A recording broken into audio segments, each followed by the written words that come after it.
Hello students, I am your teacher Anu. Welcome in my channel Study and Learn with Anu.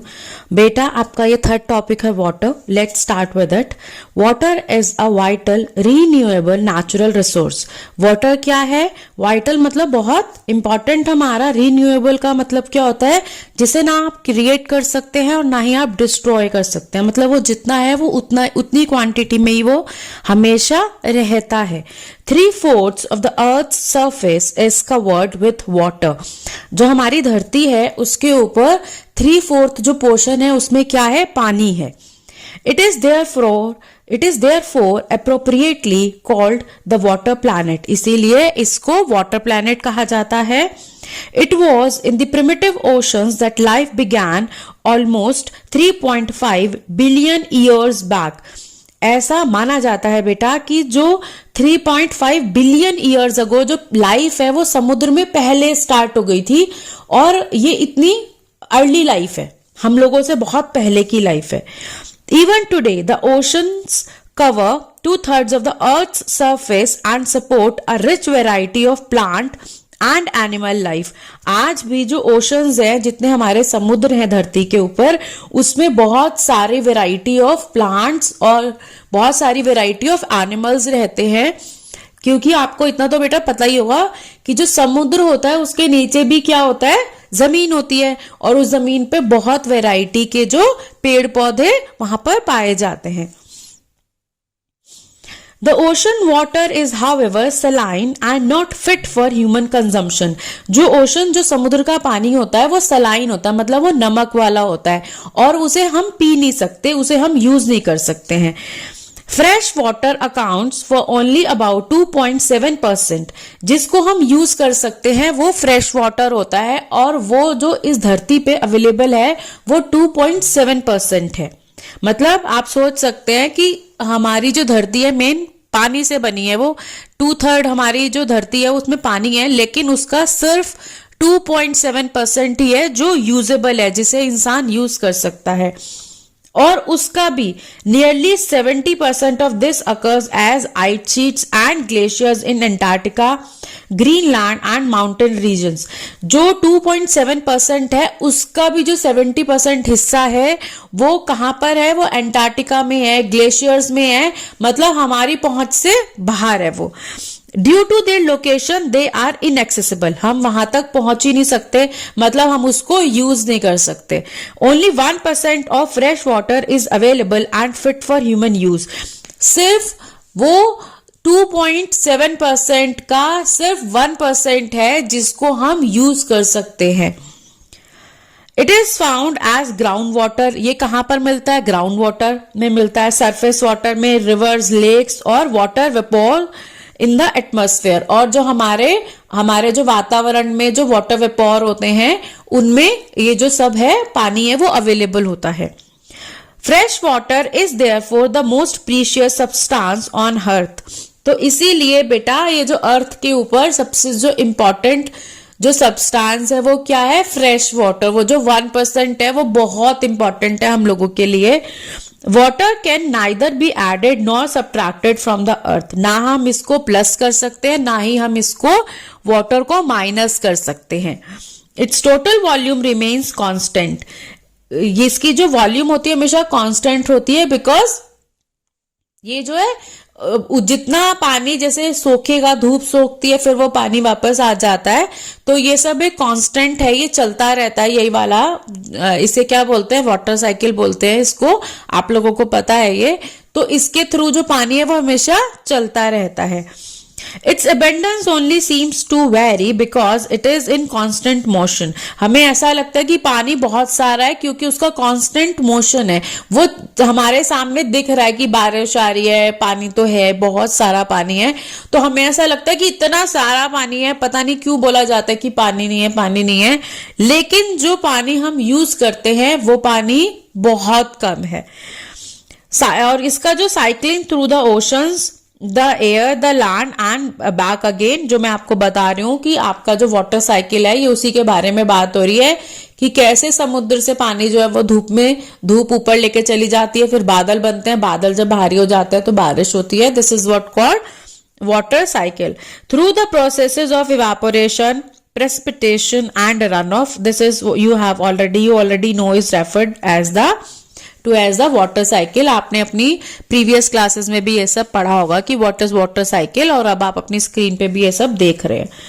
अब यहाँ पर बेटा do you no है, इन 1975 the consumption of water for human use was 3,850 cubic kilometer per year. It soared to more than 6,000 cubic kilometer per year in the year 2000. तो आप देख सकते हैं किस तरह से 1975 से 2000 में जब ये सर्वे हुए तो क्या पता चलता है कि पहले आप 3,850 क्यूबिक पर किलोमीटर यूज कर रहा है इंसान, और उसके बाद कितना बढ़ गया 6,000, और अभी तो हम किस में चल रहे हैं 2023. तो अब आप सोच सकते हैं कि इस टाइम पे तो और ये प्लस ही होगा मामला, क्योंकि हमारा जो लाइफस्टाइल है वो बहुत चेंज हो गया और बहुत सारी ऐसी चीजें हैं जो हमारे लाइफस्टाइल में ऐड ऑन हो गई हैं, जिससे जो वाटर को हम क्या कर रहे हैं, वेस्ट भी कर रहे हैं, क्योंकि बहुत ज्यादा शो ऑफ वाली लाइफस्टाइल है इस वक्त हम लोगों की.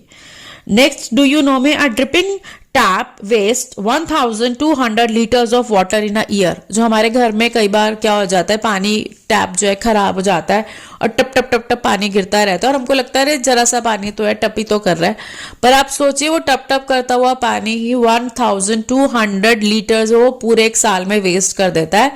सो हमें इन सब चीजों को क्या करना चाहिए, इफ कुछ भी हो आपके घर में हो तो उसको आप ठीक कराओ, बिकॉज वो इतना पानी जो है ये सब चीजें वेस्ट कर देती हैं, और वो जो फ्रेश वाटर है that is very very precious. Human use huge amounts of water not only for drinking and washing but also in the process of production.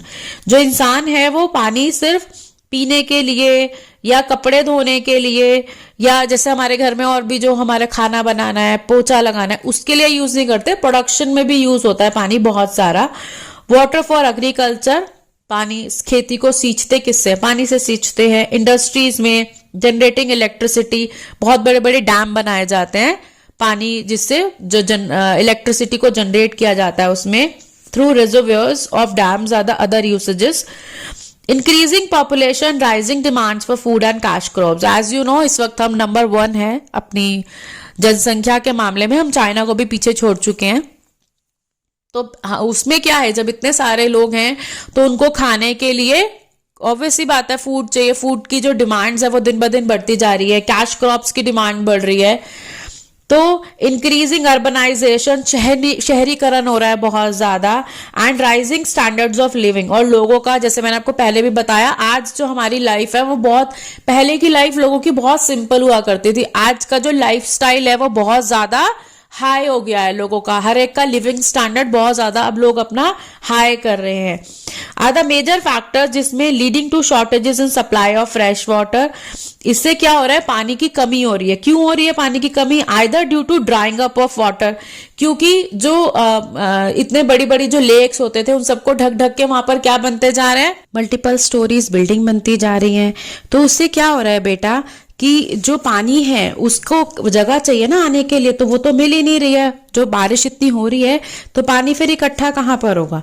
और क्या हो रहा है कि जो वाटर है, सोर्सेज ऑफ वाटर पॉल्यूशन, या तो क्या हो रहा है, या तो वो पानी जो सूख रहा है either due to drying up of water sources और वाटर पॉल्यूशन. जितनी भी गंदगी हमारे घरों से निकलती है, फसलों की गंदगी है और जो इंडस्ट्रीज की गंदगी है, वो जाकर क्या, जब रिवर्स में बिना उसको ट्रीट करे जब रिवर्स में डाला जा रहा है, तो उससे क्या हो रहा है, जो वाटर है वो पॉल्यूट हो रहा है.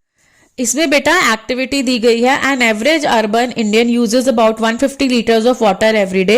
कैसे यूज कर रहे हैं, ड्रिंकिंग, कुकिंग, बाथिंग है, फ्लशिंग है, वॉशिंग क्लोथ्स है, वॉशिंग यूटेंसिल्स है, गार्डनिंग है. तो आप कैसे उसको बचा सकते हैं, बहुत आसान है बेटा. आरओ का पानी होता है उससे आप पोछा लगा सकते हो, जो पानी दूसरा बाहर निकलता है ना उसको आप पोछा लगाने में यूज कर सकते हैं. प्लस जैसे आप नहाते हैं, नहाने के लिए आप बाल्टी का यूज करें, ठीक है, तो क्या होगा, आपका पानी बचेगा. तो ऐसी बहुत सारी चीजें अगर हम उसको थॉटफुली करें तो हम पानी को बचा सकते हैं. Problems of water availability. There is scarcity of water in many regions of the world. बहुत सारे हमारे जो देश हैं उनके अंदर क्या है, पानी की कमी है. फ्रेश वाटर की स्पेशली जो बात इस वक्त हो रही है, फ्रेश वाटर की हो रही है. Most of Africa, West Asia, South Asia, parts of western USA, Northwest Mexico, parts of South America and entire Australia are facing shortages in fresh water supply. इन सब जगहों पे फ्रेश वाटर की supply की बहुत ज्यादा प्रॉब्लम्स है. Countries located in climatic zones most susceptible to drought का मतलब क्या होता है? सूखा पड़ना. तो वहां पर बहुत ज्यादा सूखा पड़ता है. जो क्लाइमेटिक जोन्स कौन से हैं वो आप अपनी स्क्रीन पे बेटा देख रहे हो, मैंने आपको दिखा रखा है मैप में. तो यहाँ पर क्या होता है? बहुत ज्यादा सूखा पड़ता है. Great problems of water scarcity. Thus water shortage may be a consequence of variation. ये जो हो सकता है कि शॉर्ट क्यों हो रही है, पानी की कमी क्यों हो रही है? क्योंकि आप देख रहे हैं कि जिस तरह से हमारा जो ग्लोबल वार्मिंग है, बहुत सारी जो चीजें हैं वो चेंज हो रही हैं. न्यूज में भी आप लोग देखते होंगे, कहीं पर देख रहे हो कि बाढ़ आए जा रही है और कहीं पे बिल्कुल सूखा पड़ रहा है. तो ये सीजनल बहुत सारी चीजें हैं जो हमारे इस वक्त बहुत कुछ चेंज हो रहा है हमारे वेदर में. ठीक है. और एनुअल प्रेसिपिटेशन और the scarcity is caused by over exploitation हम कर रहे हैं, या तो पानी के साथ क्या हो रहा है, और कंटामिनेशन ऑफ वाटर सोर्सेज, या उसको प्रदूषित किया जा रहा है. जैसे मैंने आपको पहले भी बताया कि गंदा पानी जब चला जाता है, जिस पानी को आप यूज कर सकते हो, उससे क्या हो रहा है? पानी की बहुत ज्यादा कमी हो रही है. अब बेटा साइड में आप देखेंगे डू यू नो में बता रखा है. Have you ever heard about a water market? आपने कभी सुना है कि पानी का भी बाजार, पानी भी आपको खरीद के लेना पड़ रहा है? अमरेली एक जगह है, city in Saurashtra region with a population of, वहां पर 1,25,00,000 इज कंप्लीटली, इतने जो लोग हैं वहां पर वो पूरे डिपेंडेंट है on purchasing water from the near by talukas. वो वहां पर जाके खरीदते हैं. तो आप सोच सकते हो कि हमारे देश में ऐसा भी होता है कि जो लोग हैं वो पानी खरीद के पी रहे हैं. अब उसके बाद हमारे पास यहाँ कंजर्वेशन ऑफ वाटर रिसोर्सेज की, उसे बचाने के लिए हम कैसे अपने जो पानी है उसको बचा सकते हैं, उसको कैसे हम सेव कर सकते हैं, गंदा होने से कैसे बचा सकते हैं, उसके थोड़े से तरीके बताए. बेटा साइड में आप देखेंगे यहाँ पर है river Yamuna is getting polluted due to sewage, industrial effluents and garbage. आप देखेंगे कि यमुना नदी दिखाई हुई है जो किससे गंदी हो रखी है? सीवेज से, इंडस्ट्रियल एफ्लुएंट्स जो गंदगी है उससे वो गंदी हो रही है. तो आप देखेंगे कि हमारी जो गवर्नमेंट है, ऐसे ही गंगा जो नदी है हमारी रिवर गैंजेस, उसको भी साफ करने का नमामि गंगे जो प्रोजेक्ट चल रहा है, ऐसे ही यमुना नदी को भी साफ कर रहे हैं. तो हमारे जितने भी गवर्नमेंट हैं वो सब इनको सफाई कर रही हैं, और ये हमारा भी एक धर्म बनता है कि हम अपनी नदियों को गंदा ना करें, उनको साफ रखें. Access to clean and adequate water sources is a major problem facing the world today. इस वक्त पानी को बचाना, साफ पानी को बचाना जो है वो इस पूरी दुनिया के लिए बहुत बड़ी चीज है, बहुत बड़ी प्रॉब्लम है जिसे सारी की सारी दुनिया इस बात को फेस कर रही है. Steps have to be taken and conserve this dwindling source. Dwindling का मतलब क्या है? जो दिन ब दिन श्रिंक होती जा रही है, जो हमारी इतनी इंपॉर्टेंट सोर्स है, उसको बचाने के लिए ये सबके लिए प्रॉब्लम है कि उसको कैसे बचाया जाए. Even though water is a renewable resource, water मतलब रिन्यूएबल है, ना प्लस होता है ना माइनस होता है, लेकिन it's over use and pollution make it unfit for use. और हमारा जो हम गंदा करते जा रहे हैं उससे पानी क्या हो रहा है? खराब हो रहा है, जो हमारे यूज करने लायक नहीं बच रहा है. डिस्चार्ज ऑफ अनट्रीटेड और पार्शली ट्रीटेड सीवेज, जैसे मैंने आपको बताया हमारे घर की जो गंदगी होती है, अगर उसको प्रॉपर्ली डिस्चार्ज मतलब उसको हटाया ना जाए उसमें से, और उसको ढंग से ट्रीट नहीं करके वो गंदगी जो वो रिवर में पहुंच जाए. एग्रीकल्चरल जो केमिकल्स होते हैं, आपको पता है जो हमारे जो किसान भाई हैं वो फसलों में क्या यूज करते हैं? केमिकल्स यूज करते हैं अपनी फसल को बचाने के लिए. अब अगर बारिश आई, उसके साथ बह के वो चला गया, और या फिर जैसे पानी की तरह डलता है तो तब वो बह के जा रहा है, तो उससे क्या होता है? वो जाके नदियों में मिल जाता है, और जो नदियों में उसमें क्या हो जाता है? केमिकल्स मिल जाते हैं फिर पानी के साथ. और इसी तरह से industrial effluents in water bodies, जो एफ्लुएंट्स जो इंडस्ट्रीज की गंदगी है वो जाके पानी में जो मिल जाती है, ये मेजर कंटामिनेंट्स हैं, ये प्रदूषित करते हैं हमारे वातावरण को. दे पॉल्यूट वाटर, उसमें क्या हो जाता है? जब ये पानी में जाके मिलते हैं तो पानी में उससे क्या हो जाता है? उसमें नाइट्रेट्स, मेटल्स एंड पेस्टिसाइड्स मिल जाते हैं. Most most of these chemicals are non biodegradable, ये जो केमिकल्स होते हैं बायोडिग्रेडेबल होते हैं और ये ह्यूमन बॉडीज में थ्रू वाटर पहुंच जाते हैं। उससे क्या होता है, डिजीजेस होती हैं इंसान को। अगर वो इस तरह के केमिकल्स इंसान खा लेगा तो क्या हो जाएंगे, उसको डिजीजेस हो जाते हैं। Water pollution can be control by treating. इस वाटर पॉल्यूशन को कैसे कंट्रोल किया जा सकता है, अगर इन एफ्लुएंट्स को सूटेबली ट्रीट करें before releasing them in water bodies. पानी में इन गंदगी को छोड़ने से पहले अगर उसको अच्छी तरह से ट्रीट किया जाए तो वो पानी में पहुंचेंगे ही नहीं, पानी गंदा ही नहीं होगा। Forest and other vegetation cover slow the surface runoff and replenish underground water। जो फॉरेस्ट हैं आपको पता है बहुत इंपॉर्टेंट रोल प्ले करते हैं, क्योंकि जो पेड़ है वो अपनी जड़ों में क्या करता है, पानी को इकट्ठा कर लेता है। तो जहां पानी होगा वहां पर अगर बाढ़ आएगी तो वो पानी को ऐसे बहने नहीं देगा ना, तो पानी को वो अपने अंदर इकट्ठा कर लेगा और इससे जो अंडरग्राउंड वाटर है उसका जो वो वहां पर कमी नहीं होगा। अंडरग्राउंड वाटर का जो लेवल है वो हमेशा बना रहेगा। And water harvesting is another method to save surface run off. अगर वाटर हार्वेस्टिंग की जाए, आपको पता है कि छत के ऊपर आप पानी को इकट्ठा करके पाइप्स के थ्रू अंडरग्राउंड उसको सेव कर सकते हैं। और फिर घर के बहुत सारे काम हैं जिसमें आप उस पानी का यूज कर सकते हैं, पौधों के लिए, पोछा लगाने का, बहुत सारे काम हैं जो आप उस पानी का यूज करके कर सकते हैं। The canals used for irrigating field should be properly line to minimise losses by water seepage. और जो कैनाल्स होते हैं आपको पता है जिस जगह पर क्या होता है, पानी की स्कैसिटी होती है, वहां उस जगह पर फसलें उगाने के लिए पानी को पहुंचाया जाता है कैनाल्स के थ्रू। तो क्योंकि बहुत बड़े बड़े पाइप्स वहां पर बहुत डाले जाते हैं तो उसमें क्या होता है, कई बार ना उसमें पानी जो लीक होने का भी डर होता है। तो वो इस तरह से प्रॉपरली लिंक्ड अप हो कि पानी जो है वो वेस्ट ना हो। और sprinklers effectively irrigate the area bye checking water losses through seepage and evaporation. और स्प्रिंकलर्स का यूज करना फसलों को इरिगेट करने के लिए, मतलब उसमें पानी डालने के लिए, ताकि जहां पर बहुत ज्यादा वाटर इवेपोरेशन है, जैसे बहुत ज्यादा जहां गर्मी है कि पानी आपने डाला और सूखा, तो वहां पर क्या होगा, स्प्रिंकलर से पानी हर जगह पहुंच भी जाएगा और पानी भी कम आपका यूज होगा।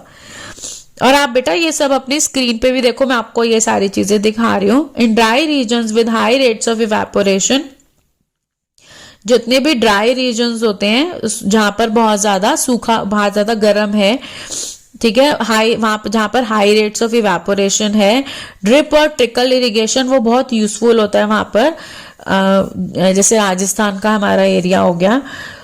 एंड द वैल्यूबल वाटर जो हमारा रिसोर्स है can therefore B conserve bye adopting these means of irrigation. हम इस तरह के इरिगेशन के तरीकों को अपना के जो हमारा इतना इंपॉर्टेंट रिसोर्स है पानी, उसको बचा सकते हैं। अब बेटा आप यहाँ पर एक आपका डू यू नो है, डू यू नो में उसमें बोला rain water harvesting is the process of collecting rain water from roof tops and directing it to an appropriate location where it is stored for future use. On an average, one spell of rain for 2 hours is enough to save 8,000 liters of water. तो आप सोच सकते हैं सिर्फ 2 घंटे की बारिश से आप 8,000 लीटर पानी बचा सकते हैं। तो आप सोचिए कि रेन वाटर हार्वेस्टिंग कितनी इंपॉर्टेंट है, कि हमारा पानी जो है वो इतना इंपॉर्टेंट है और हम उसको बहुत आराम से बचा सकते हैं। सो आई होप बेटा आपको ये चैप्टर समझ में आ गया होगा। Thank you so much if it is so. And अगर आपको अच्छा लगे तो प्लीज लाइक करें और अपने फ्रेंड्स के साथ इसको शेयर करें and subscribe my channel. Thank you.